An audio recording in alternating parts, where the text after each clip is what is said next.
Hello everyone, welcome back to my channel. I hope you are doing well. So today I'm very excited to share with you my latest project on which I was working on for a while. And yeah, I'm very excited to launch my own website. Hello Argha. And you will see this is a NextJs project and which I continued with NextJs 13 itself because when I was started building this website, NextJs 14 was not released. So I continued with 13 itself. So let me just walk through the project structure, folder structure, and we'll explore the features of this website and we'll see how it looks to the user. So, when I was started building this website, my aim was to implement a blog related structure so that I can share my own articles or whatever I want as a blog. So, but later I thought let's implement one more feature just for you so that I can efficiently share my content, whatever I discuss in my channel, or basically the source codes which I provide, so that I can provide you with more efficient manner, and that should be accessible in a very easy way to you. So let me just go ahead and show you the project structure and the folder structure. So here I'm with my VS Code, and this is the overall project structure for this Next.js 13 project. Here we have component folder. On inside this we have the components, then we have documents folder. This is the database of our project. This is basically the database of our project. Inside these folders we have all the contents.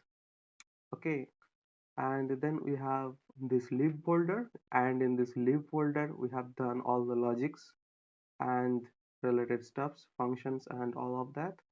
And this is the main folder. Inside this folder we have different pages. So, and we have public folder as well and styles folder. And inside this we have some prism themes which I have used to style the code snippets. I will show you later in this video.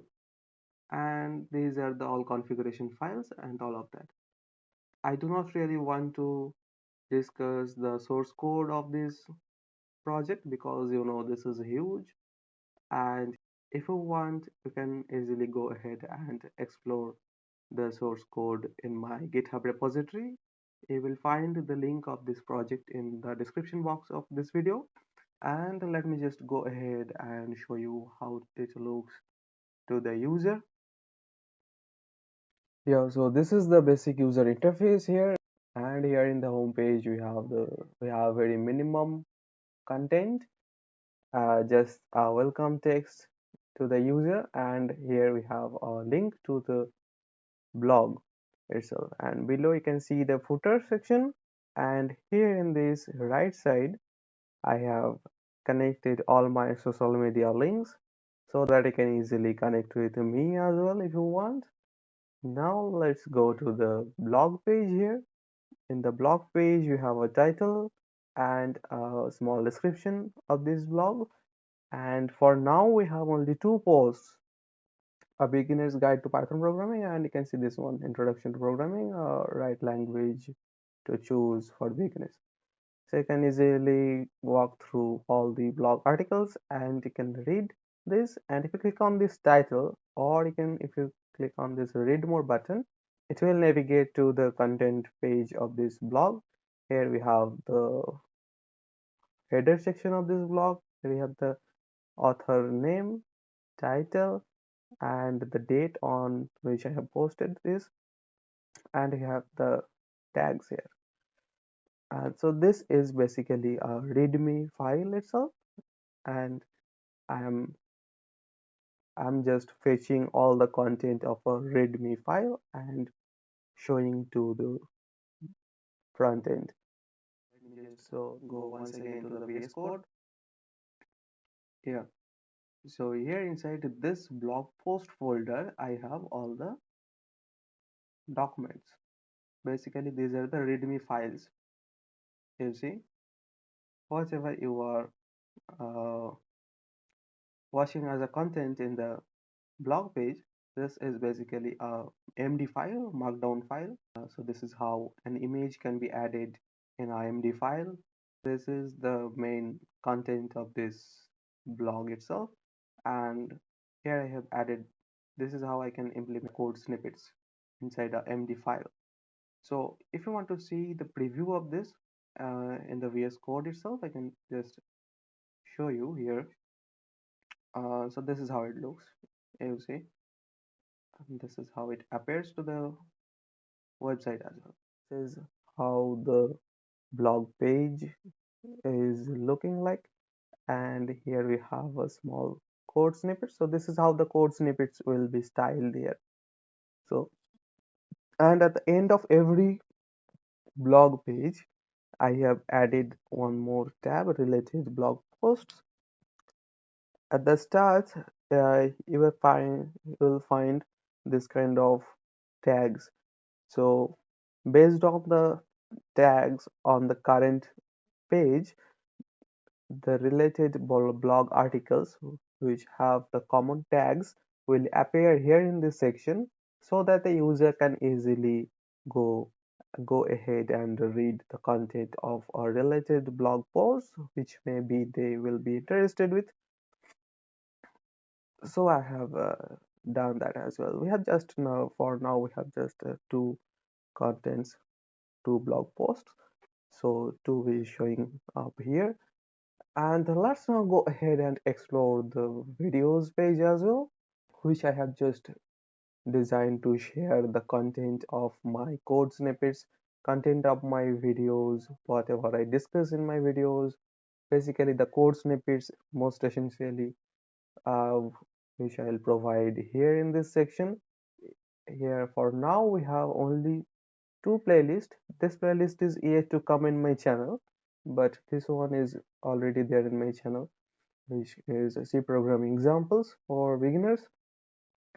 So if you just click on the start watching button, you will navigate to this kind of page, and in the right side you will see the list of all other videos in the present playlist.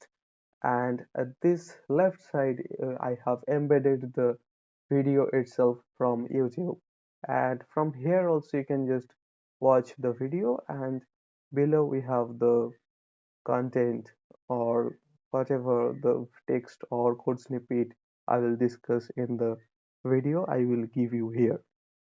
And also if you want, if you now go to the, let's say, suppose you want to watch how to swap two numbers in C language, you can just easily click on here in the right side, and it will directly navigate you to that particular video as well. So below you can see the code snippet for the same, and also you can just navigate between previous page or next page by clicking on these two buttons. Okay, so at the next we have this one. So this is how it will work, and you can now notice that this next button is now visible because we have no more content in the next. This is the last one in the playlist. Now I can only go to the previous page. So this is how I have implemented all these things. And now I want to show you how it looks in the mobile devices or in the small screen devices as well. Now here this is a 425 pixel phone, suppose. So this is how the UI will change in the mobile devices. Here you will see the navigation button appears here, and here's the title and code snippet, and the list of all other videos in the same playlist will appear at the end of each content, at the end of each page here in this section. And also I have added a button to navigate, so that you can easily navigate to the home page of that particular tab here in this videos tab. So it will navigate you to the videos page itself. So now one more very interesting button you will find up here on the top right corner, by which you can easily switch between light mode and dark mode itself. So in the bright mode or light mode, you will notice this is how the colors and the UI will change. And if you again reload, staying on the light mode, this website will stay in the light mode itself. So this is so how I'm implementing that. I'm storing the theme in the browser's local storage. And whenever a user will reload a page, I will first fetch the theme from the browser's local storage and I will display the content with that theme itself. So let me just show you using this inspecting this web. Let me just show you by inspecting this page. If you come to the application tab of this one, and if you click on this, you will see there is a key named theme and the value is light. So this is how I'm storing the theme in the browser's local storage. And if you just switch between these two themes, you will notice that here also the value is changing. So this is how I have implemented the dark mode light mode feature. And for the very first time when you visit this web page, it will automatically detect the theme of your device in which you are in, and according to that it will display in the light mode or dark mode, whatever. So that's all about it. And next, let me just go to the about section of this one, and you will see in the about section, let me just first switch to the dark mode itself because it looks fine to me.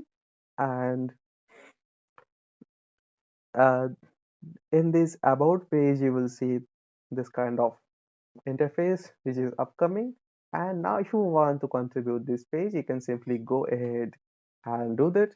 You will find a link to the GitHub repository, and if you come to this page, so here you can see this is the project structure, and this is not really updated up to the videos page. I have updated till the blog page in this repository for the public. And if you want to contribute, you can easily go ahead and do that. It will be very much appreciated all as well, and it will be a very good contribution for you as well. You can just uh, beautify you can just contribute with a beautiful about page and contact page is also not there, so you are always welcome to do that if you want. Yeah, so that's all about this video. Thank you so much for watching this video, and I'll see you in the next one.